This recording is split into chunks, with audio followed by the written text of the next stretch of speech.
Hello everyone, ये है आपका फिजिकल केमिस्ट्री का 2017 का पार्ट 1 सोल्यूशन। तो आइए शुरू करते हैं। आपका जो पहला क्वेश्चन है उसके अंदर आपको बोला गया है कि एल्यूमिनियम फॉस्फेट जो है वो 100% आयनाइज्ड है, 100% आयनाइज्ड है और 0.01 मोलल एक्व सोल्यूशन है उसका।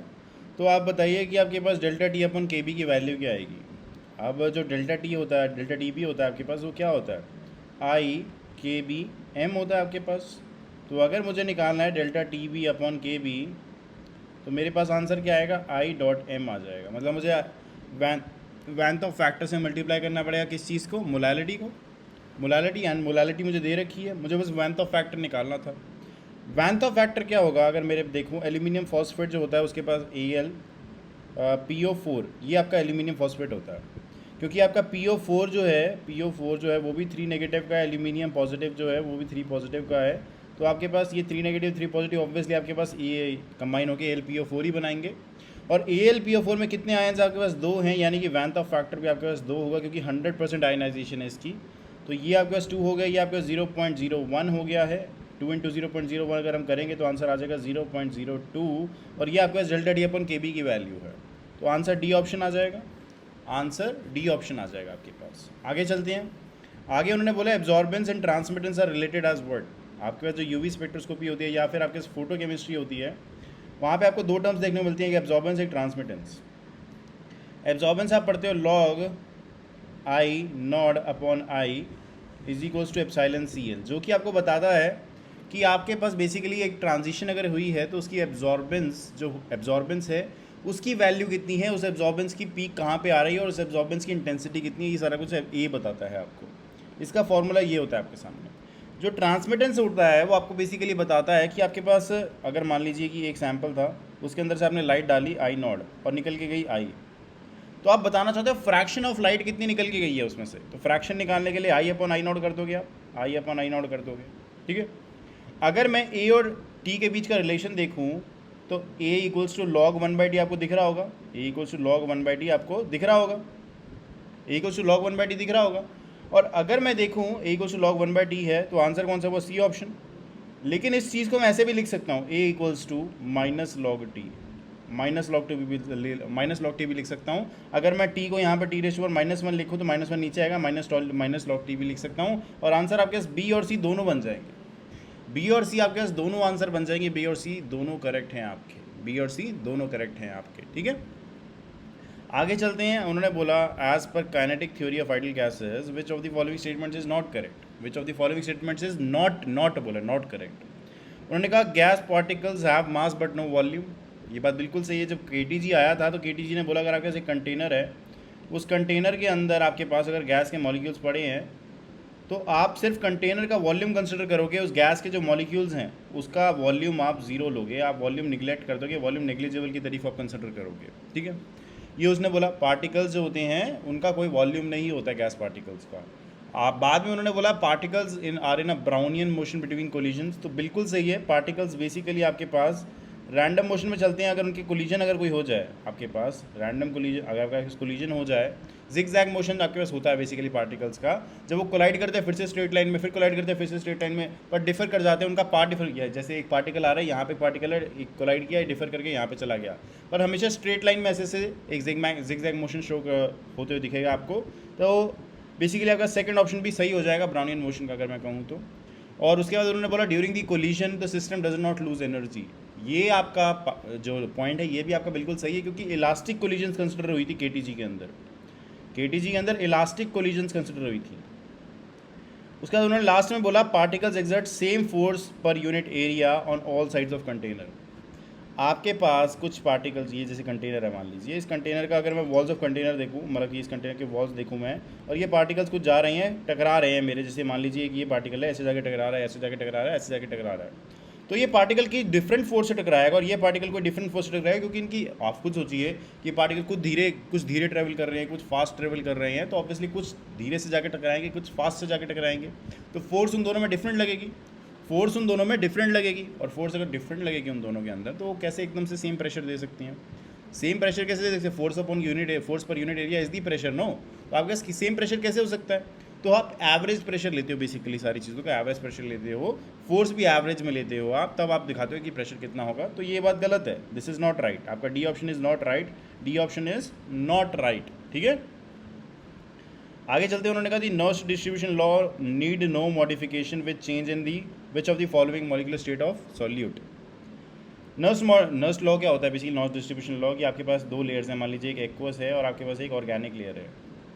आपने कोई सॉल्यूट डाला इसके अंदर, कोई सॉल्यूट डाला इसके अंदर, तो सॉल्यूट आपके पास अपने आप को एक ऐसे अरेंज कर लेगा कि उसका concentration in aqueous upon concentration in organic layer हमेशा कांस्टेंट रहेगा, के डी के इक्वल, मतलब कि आपके पास बेसिकली कांस्टेंट के इक्वल रहेगा हमेशा। This is Nernst distribution law.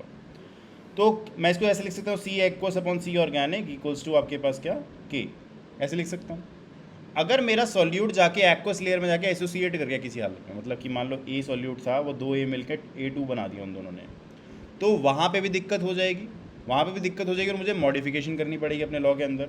मुझे मॉडिफिकेशन जो करूँगा एक्वस के अंदर मैं √2 कर दूंगा। ठीक है, उसके बाद अगर मान लो डिसोसिएट कर गया, जो ए था वो मेरा मतलब कि मेरा ए बदल के बेसिकली, या फिर A2 मेरा 2A में चेंज हो गया है, डिसोसिएशन हो गई है मेरे पास। तो डिसोसिएशन में मैं क्या करूँगा कि मेरे को उसका डिग्री ऑफ डिसोसिएशन को काउंट करना पड़ेगा। अगर मान लीजिए ऑर्गेनिक लेयर में डिसोसिएट हो गया है, ऑर्गेनिक लेयर में डिसोसिएट हो गया है, तो मैं ऑर्गेनिक लेयर में 1 - अल्फा से मल्टीप्लाई करूँगा। अगर मेरा एक्वस लेयर में डिसोसिएट हो जाए तो मैं 1 - अल्फा एक्वस में करूँगा। उसके बाद अगर मैं नीचे देखूँ तो उन्होंने लिखा है डी ऑप्शन में, the salt enters into chemical combination with one of the solvents. अगर मेरा सॉल्यूट केमिकल कॉम्बिनेशन में आ गया किसी सॉल्वेंट के साथ, तो वहाँ पे तो सबसे बड़ी दिक्कत आ जाएगी कि सॉल्वेंट के साथ ही रिएक्ट कर गया, सॉल्वेंट के साथ ही रिएक्ट कर गया। अगर सॉल्वेंट के साथ ही रिएक्ट कर जाएगा तो वहाँ से सबसे बड़ी दिक्कत आ जाएगी, और वहाँ पे उनकी रिएक्शंस अलग चलेंगी, उनकी सॉल्युबिलिटी अलग चलेगी, बिल्कुल ही खेल बदल जाएगा, खेल ही बदल जाएगा। तो मॉडिफिकेशन चाहिए होगी आपको वहाँ पे भी। लेकिन dissociation of the solid in both the solvents के अंदर आपको कोई मॉडिफिकेशन नहीं चाहिए, क्योंकि दोनों के अंदर 1 - अल्फा 1 - अल्फा आप करोगे और वो कट जाएगा, तो मॉडिफिकेशन की कोई रिक्वायरमेंट नहीं होगी एज सच। तो ये था आपका नर्स डिस्ट्रीब्यूशन लॉ, ये था आपका नर्स डिस्ट्रीब्यूशन लॉ।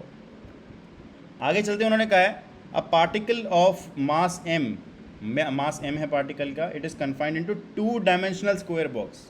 एक स्क्वायर बॉक्स के अंदर, आप अभी तक जो पढ़ते आ रहे थे, you are studying particle in 1D box, you are studying particle in 1D box, और यहाँ पे क्या पार्टिकल इन 2D बॉक्स है आपके पास, ऐसे 3D बॉक्स भी होता है आपके पास। तो उन्होंने कहा उसकी साइड ए है, ए साइड है उसकी, मतलब स्क्वायर बॉक्स है बेसिकली आपके पास। ये एक ऐसा कोई बॉक्स है जिसके अंदर आपकी, ये गंदा सा बन गया, स्क्वायर बनाती है, स्क्वायर जो आपके पास बना है उसकी साइड दोनों जगह ए है। ठीक है, और पार्टिकल है वो कहीं पे भी घूम सकता है, इधर भी इधर भी इधर भी, कहीं पे भी घूम सकता है। तो अगर मैं कहूँ, उन्होंने आगे क्या बोला, उन्होंने बोला कि एक पार्टिकल जो है, जो मास m का है, पार्टिकल कन्फाइंड का है, एक स्क्वायर बॉक्स के अंदर कन्फाइंड है, जो एनर्जी है पार्टिकल की, वो है एनर्जी ऑफ पार्टिकल जो है वो है E = 25h² अपॉन ma²,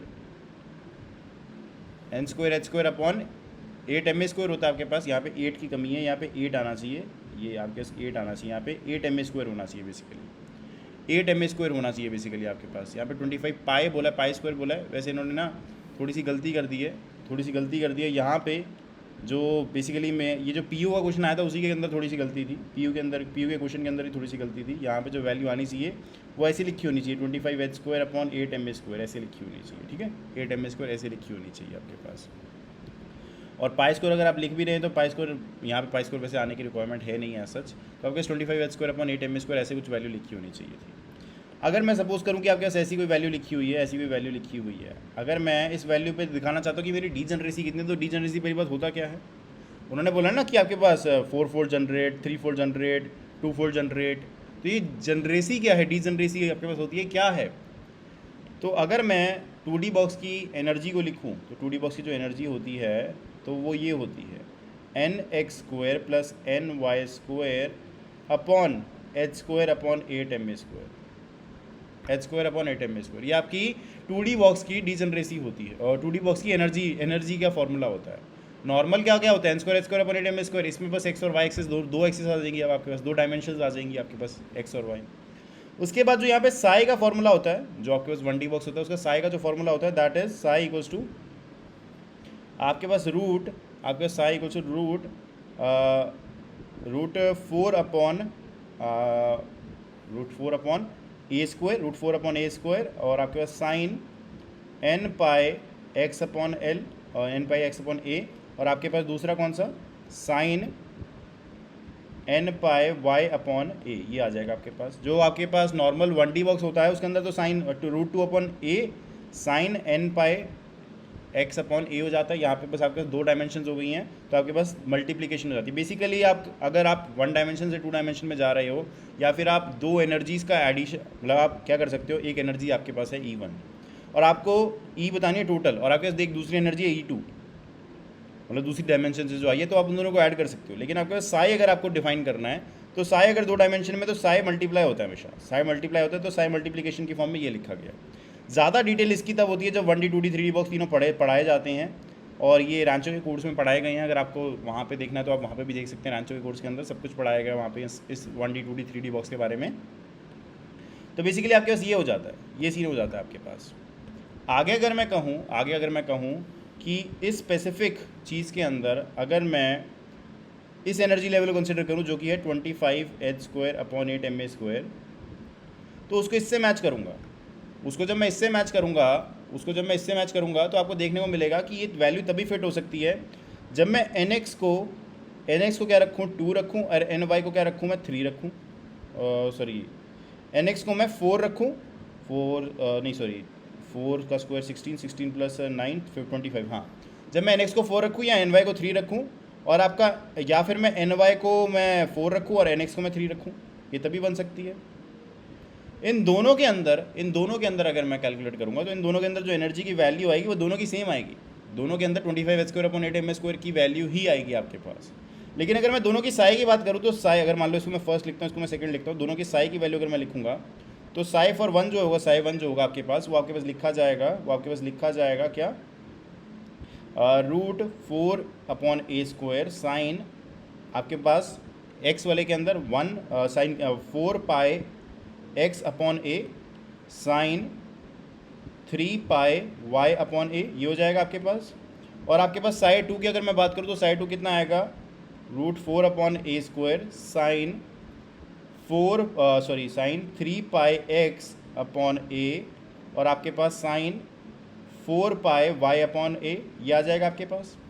तो अगर आप देखो इन दोनों मतलब कि ये दोनों वैल्यूज़ डालने पे n की आपके पास 2 डिफरेंट बार आप डाल रहे हो तो आपके साई की वैल्यू डिफरेंट आ रही है, यानी कि दोनों के साथ जो वेव फंक्शंस बन रहे हैं वो डिफरेंट है, लेकिन दोनों की वजह से जो एनर्जी आ रही है वो बिल्कुल सेम है। थोड़ा सा ट्रिकी लग सकता है क्योंकि इनके बारे में जानने के लिए ज़्यादा 1D 2D बॉक्स के डीप में जाना पड़ेगा आपको, और इनफैक्ट 1D बॉक्स भी मेरे साथ पढ़ना पड़ेगा, तभी मैं आपको 2D बॉक्स इजीली एक्सप्लेन कर पाऊंगा। अगर 1D बॉक्स आपने नहीं पढ़ा अच्छे से, पहले उसको पढ़िए, फिर आपको 2D बॉक्स एक्सप्लेन करने के लिए ज़्यादा मेहनत नहीं, मतलब कि समझने के लिए ज़्यादा मेहनत नहीं करनी पड़ेगी आपको। तो आपके पास ये हो गया, साई की वैल्यू डिफरेंट आ रही है लेकिन एनर्जी की वैल्यू सेम है, तो आप इसको क्या कहोगे, इसको आप कहोगे this is a case of degeneracy where energy is same but psi is different for a combination. तो आप क्या कह रहे हो, बेसिकली आप क्या कह रहे हो, आपके पास 2 वैल्यूज आप डाल सकते हो, nx = 3 और ny = 4, और आप डाल सकते हो ny = 3 और nx = 4, और इन दोनों पे जो वैल्यू आएगी एनर्जी की वो आएगी 25h² अपॉन 8ma²। तो ये वाली स्टेट कौन सी होगी, वाली स्टेट हो गई 2 फोल्ड जनरेट होगी आपके पास ये स्टेट, मतलब कि 2 ऐसे कॉम्बिनेशन है जो सेम एनर्जी दे रहे हैं लेकिन साई की वैल्यू उनकी डिफरेंट है, मतलब कि वो दोनों कॉम्बिनेशंस डिफरेंट हैं। तो आप क्या कहोगे, ये आपका सी ऑप्शन आ जाएगा। तो आप क्या कहोगे, ये आपका सी ऑप्शन आ जाएगा आपके पास। ऐसी 3D बॉक्स में भी करा जाता है, 3D बॉक्स थोड़ा लेंदी हो जाता है आपके पास, ये 2D बॉक्स का था। आगे चलते हैं, उन्होंने बोला है इन quantum mechanics and observable is represented by. Observable को कैसे रिप्रेजेंट करते हो क्वांटम मैकेनिक्स में, जो क्वांटम मैकेनिक्स मतलब कि आप मान लो कि आप एक क्लासिकल मैकेनिक्स की दुनिया में अभी आप क्लासिकल मैकेनिक्स की दुनिया में हो। क्लासिकल मैकेनिक्स की दुनिया जो होती है उसके अंदर आप सब कुछ देख पाते हो, velocity, kinetic energy, potential energy, मतलब मैंने बॉल किसी हाइट पे रख दी तो उसको मैंने कैलकुलेट कर लिया mgh से, आप किस पोटेंशियल एनर्जी आ रही है, काइनेटिक एनर्जी आप ½ mv² लगा के बता सकते हो, मोमेंटम आप m/v करके बता सकते हो, आप एंगुलर मोमेंटम mvr करके बता सकते हो। तो आप मैक्रोस्कोपिक पार्टिकल्स के ऊपर ऐसी जो न्यूटन लॉज ऑफ मोशन होते हैं वो लगा के आप सब कुछ बता सकते हो। लेकिन अगर मैं क्वांटम मैकेनिक्स पे आ गया हूँ तो क्वांटम मैकेनिक्स में मेरे पास सिर्फ साई होता है। साई क्या होता है, एक वेव फंक्शन होता है जो स्टेट ऑफ अ सिस्टम होता है। यहाँ पे आप कैसे ½ mv² लगा दोगे, यहाँ पे आप कैसे आप m/v लगा दोगे, कैसे आप mvr लगा दोगे, कैसे आप mgh लगा दोगे, आप नहीं लगा पाते, आप नहीं लगा सकते। यहाँ पे क्वांटम में आप कभी भी ऑब्जर्वेबल्स जो वहाँ पे होते हैं बेसिकली, जो ये आपके मोमेंटम, ये सारे के सारे जो काइनेटिक एनर्जी, ये सारे के सारे ऑब्जर्वेबल्स हैं, ये क्वांटम में सच नहीं होते। क्वांटम में ऑब्जर्वेबल्स के वो न्यूटन्स लॉस ऑफ मोशन के फॉर्मूले नहीं लगते हैं। वहाँ क्या लगते हैं, वहाँ ऑपरेटर्स लगते हैं, वहाँ ऑपरेटर्स लगते हैं। ऑपरेटर्स क्या होते हैं, बेसिकली आपके पास जैसे आप पॉस्टुलेट्स ऑफ क्वांटम मैकेनिक्स पढ़ोगे, उसके अंदर जो सेकंड पॉस्टुलेट है कि every observable has a operator for itself in quantum mechanics. तो आप वहाँ पे पढ़ोगे कि आपके पास जो काइनेटिक एनर्जी है उसके लिए अपना ऑपरेटर है, जो आपके पास मोमेंटम है उसका अपना ऑपरेटर है, जो आपके पास पोजीशन है उसका अपना ऑपरेटर है। जैसे मोमेंटम का जो ऑपरेटर होता है minus iota H rho upon rho x होता है। ये आपके पास मोमेंटम का ऑपरेटर होता है। आप फिर क्वांटम मैकेनिक्स में मोमेंटम निकालते कैसे हो, आप इस ऑपरेटर को साई के ऊपर ऑपरेट करते हो, और जो आपके पास वैल्यू आती है, आइगन वैल्यू जो आपके पास आती है, वो आपके पास वैल्यू होती है असल में मोमेंटम की। तो every observable in classical mechanics is represented by an operator in quantum mechanics. ठीक है, आप ऐसे निकालते हैं उनकी वैल्यूज़ को। आई होप समझ आ गया हो। आगे चलते हैं, उन्होंने बोला identify the extensive property from the following. Extensive property कौन सी होती है, जो डिपेंड करती है क्वांटिटी ऑफ द सब्सटेंस पे। तो अगर मैं टेम्परेचर कहूँ, ये एक मैक्रोस्कोपिक प्रॉपर्टी है, प्रेशर एक आपके पास ऐसा कोई प्रॉपर्टी नहीं है जो क्वांटिटी ऑफ सब्सटेंस पे डिपेंड करे। रिफ्रैक्टिव इंडेक्स आपका इतने से गिलास का, इतने बड़े गिलास का, दोनों का सेम रिफ्रैक्टिव इंडेक्स होता है आपके पास। Volume is a thing, volume is a variable that is depend upon the mass of the system और अमाउंट ऑफ द सिस्टम। जितना ज़्यादा अमाउंट होगा उतना ज़्यादा वॉल्यूम होगा, जितना कम अमाउंट होगा उतना कम वॉल्यूम होगा। तो this is dependent upon the amount of the system present. तो एक्सटेंसिव प्रॉपर्टी कौन सी, वॉल्यूम हुई यहाँ पे, volume is the extensive property. आगे चलते हैं, उन्होंने बोला point out the correct relationship. तो यहाँ पे जब आपके पास मैक्सवेल इक्वेशंस या मैक्सवेल रिलेशनशिप्स आ जाए, तो आपको ये सारी की सारी इक्वेशंस पता होनी चाहिए, ये सारी की सारी इक्वेशंस पता होनी चाहिए, ये सारी की सारी इक्वेशंस पता होनी चाहिए। These are the Maxwell equations, और ये आपके पास बेसिकली थर्मोडायनेमिक्स में होती है, जो आपको डील करती हैं कि आपके जो थर्मोडायनेमिक पोटेंशियल्स हैं, जो ये एनर्जी पोटेंशियल्स हैं यू ए एच जी, ये कैसे वेरी करते हैं विद वेरिएबल्स, जैसे कि टेम्परेचर, प्रेशर, एंट्रोपी आपके पास जो होते हैं उनके साथ कैसे वेरी करते हैं। टेम्परेचर, प्रेशर, वॉल्यूम, एंट्रोपी आपके वेरिएबल्स हैं ना, इनके साथ कैसे आपके थर्मोडायनेमिक पोटेंशियल्स वेरी करते हैं। तो ये इक्वेशंस हैं उसके लिए। अगर आपको इक्वेशंस नहीं निकालने आती हैं या आपको मैक्सवेल के बारे में नहीं पता है, तो आप यूट्यूब पर जाके सर्च करिए मैक्सवेल, आपके पास bond square, Maxwell bond square, आपको वहाँ पे एक ट्रिक दिखेगी जिससे आप इन चारों इक्वेशंस को भी निकाल पाएंगे। और बेसिकली मैंने ये रैंचो के कोर्स में कराया, वहाँ से भी देख सकते हैं। उसके अलावा आप यूट्यूब पे जाकर भी देख सकते हैं, बहुत सारी ऐसी वीडियोज़ है लोगों ने डाल रखी हैं, टीचर्स ने डाल रखी हैं कि मैक्सवेल बॉन्ड स्क्वायर के अकॉर्डिंग आप कैसे ये सारी इक्वेशंस को निकाल सकते हो, कैसे आप ये रिलेशंस निकाल सकते हो, कैसे आप सब कुछ निकाल सकते हो। ठीक है, और अगर मैं कहूँ कि आपने करेक्ट रिलेशनशिप इसमें से बताना है, तो आपको ये चारों की चारों इक्वेशंस पता होनी चाहिए। अब मेरे को इन्होंने बोला है कि आपके पास हेल्महोल्ट्ज़ फ्री एनर्जी का रिलेशनशिप है और गिब्स फ्री एनर्जी का रिलेशनशिप है। तो कैसा रिलेशनशिप है अगर मैं देखूं, तो आपके पास जो हेल्महोल्ट्ज़ फ्री एनर्जी का सबसे पहला रिलेशनशिप है वो वॉल्यूम के साथ है कांस्टेंट प्रेशर पे, वॉल्यूम के साथ है कांस्टेंट प्रेशर पे। अगर मैं वॉल्यूम का निकालूंगा कांस्टेंट प्रेशर पे, तो आपके पास क्या आएगा, मैं दिखाऊं, तो आपके पास वैल्यू जो आएगी वो आएगी D A is equals to minus S D T minus P D V. अगर मैं कहूँ यहाँ पे कांस्टेंट प्रेशर डाल भी लोगे तो कोई फ़र्क नहीं पड़ेगा, कांस्टेंट प्रेशर डालने पे कोई फ़र्क नहीं पड़ेगा, आपके पास फिर भी दोनों चेंज इन वेरिएबल्स रहेंगे वहाँ पे। तो आप ऐसा चाहिए वाला इक्वेशन को यूज़ नहीं कर सकते हो। अभी मैं बताता हूँ मैं क्या कहना चाह रहा हूँ। आप अगले वाले पे चलते हैं। अगले वाले पे उन्होंने बोला D A upon D T at constant pressure gives your minus P. जब मैं इसको देखूंगा तो आपके पास इक्वेशन क्या ये है, इस इक्वेशन में मैं अगर कांस्टेंट टी मतलब अगर कांस्टेंट प्रेशर ले लूँगा तब भी कोई फ़र्क नहीं पड़ेगा। कांस्टेंट प्रेशर पे तो कोई फ़र्क ही नहीं पड़ता है, कांस्टेंट प्रेशर वैसे ही वो वेरिएबल फॉर्म में वहाँ पे, तो कांस्टेंट प्रेशर ले भी लोगे तो क्या फ़र्क पड़ेगा। अगर आप एक डेरिवेटिव के वेरिएबल को कांस्टेंट लेते हो तो वो जीरो बन जाएगा, वहाँ पे फ़ायदा है आपको पता चलेगा भी मैं क्या कहने की कोशिश कर रहा हूँ। उसके बाद अगर मैं इधर देखूंगा तो यहाँ पे क्या del G upon del P at constant temperature gives V. Del G की जो इक्वेशन है वो है आपके पास ये minus S D T plus V D P. इसके अंदर अगर मैं कांस्टेंट टेम्परेचर रखता हूँ तो आपके पास कांस्टेंट टेम्परेचर रखने से ये टर्म जीरो बन जाएगी, कांस्टेंट डी टी जीरो हो जाएगा ना, कांस्टेंट टेम्परेचर पे जीरो हो जाएगा डी टी। अगर डी टी जीरो हो जाएगा कांस्टेंट टेम्परेचर पे, तो D G at constant temperature will give you V D P. That means del G upon del P at constant temperature will give you V, and this is the correct option. This is the correct option. आप del G upon del P at constant temperature से minus S तो निकाल ही नहीं सकते, आपको दिख ही नहीं रहा इस इक्वेशन से, दिख ही नहीं रहा। तो आपके आंसर क्या आ गया, आपका आंसर सी ऑप्शन आ गया, बिल्कुल सही ऑप्शन है, सी बिल्कुल सही ऑप्शन है। ठीक है, आगे चलते हैं। आगे उन्होंने बोला है in one component system the maximum number of faces that can coexist in equilibrium. One component system से सिर्फ एक चीज़ दिमाग में आती है, वाटर। अगर मैं वाटर का फेस इक्विलिब्रियम ड्रॉ करूँ, फेस इक्विलिब्रियम डायग्राम ड्रॉ करूँ, तो आपके पास प्रेशर और टेम्परेचर के बीच में जो आपके पास डायग्राम आता है वो कुछ ऐसा आता है, ये कुछ ऐसा आता है। ठीक है, अगर मैं कहूँ तो यहाँ पे आपका सॉलिड लिक्विड गैस तीनों के तीनों इक्विलिब्रियम पे एक पॉइंट पे होती हैं आपके पास। एक पॉइंट ऐसा होता है जहाँ पे सॉलिड लिक्विड गैस तीनों के तीनों इक्विलिब्रियम पे होती है और वो होता है ट्रिपल पॉइंट। ये वाला पॉइंट है ट्रिपल पॉइंट। इस ट्रिपल पॉइंट के ऊपर सॉलिड लिक्विड गैस तीनों के तीनों आपस में इक्विलिब्रियम पे। मतलब आप अगर कभी यूट्यूब पे वीडियो देखोगे और the triple point of water, आपको देखने को मिलेगा कि एक पानी है जो फ्रीज भी हो रहा है, जो आपको बॉयल भी हो रहा है, और जो आपके पास क्या हो रहा है, बॉयल भी हो रहा है, फ्रीज भी हो रहा है, आपके सामने लिक्विड फॉर्म में भी एग्जिस्ट कर रहा है। तो बेसिकली वो तीनों आपको देखने को मिलेंगे और यूट्यूब पे ज़रूर देखना, बहुत ही फैसिनेटिंग है। यूएसए के किसी सर ने डाल रखी है, तो आप देखिएगा उनको, पक्का आपको अच्छा लगेगा। उसके बाद अगर मैं देखूँ आपके सामने और क्या है, उन्होंने बोला कि कितने नंबर ऑफ़ फेसेस हैं जो को एग्जिस्ट कर सकते हैं, तो वही भी मैंने आपको बताया। अभी मैंने आपको बताया कि नंबर ऑफ वो जो फेसेस हैं वो को एग्जिस्ट करने वाले वो आपके सामने 3 है यहाँ पे, 3 है यहाँ पे। तो आप एक और तरीके से समझ सकते हो कि आपके पास मान लीजिए कि आपके जो फॉर्मूला गिब्स फेस रूल का वो है F=C-P+2। अगर 1 कंपोनेंट सिस्टम है तो आपके पास 1 यहाँ से आ गया, +2 3 -P हो गया आपके पास, 3 -P हो गया आपके पास। अगर मैं यहाँ से देखूँ तो मैं फेसेस कितने रख सकता हूँ, मैं फेसेस 3 रख सकता हूँ। अगर मैं फेसेस 3 रखूँगा तो मेरे पास जो सिस्टम आएगा वो F=0, यानी डिग्रीज ऑफ फ्रीडम मेरे पास 0 आ जाएगा, मेरे पास नॉन वेरिएंट सिस्टम आ जाएगा। मतलब मुझे कोई भी टेम्परेचर, प्रेशर या वॉल्यूम डिफाइन करने की ज़रूरत नहीं है, ऐसा कोई वेरिएबल डिफाइन करने की ज़रूरत नहीं है। मेरे पास एक ही पॉइंट होगा जो ऐसा एग्जिस्ट करेगा वहाँ पे, और जैसे यहाँ पे ट्रिपल पॉइंट है वो एग्जिस्ट कर रहा है यहाँ पे ऐसे। तो आपके पास नंबर ऑफ फेसेस कितने हो सकते हैं, 3 हो सकते हैं एज सच। क्योंकि अगर मैं 4 डाल दूंगा तो मेरे पास ये तो नेगेटिव में बन जाएगी वैल्यू, नेगेटिव में बन जाएगी, और नेगेटिव आपकी डिग्रीज ऑफ फ्रीडम थोड़ी हो सकती है, नेगेटिव नहीं हो सकती है। तो आयो समझ आ गया हो।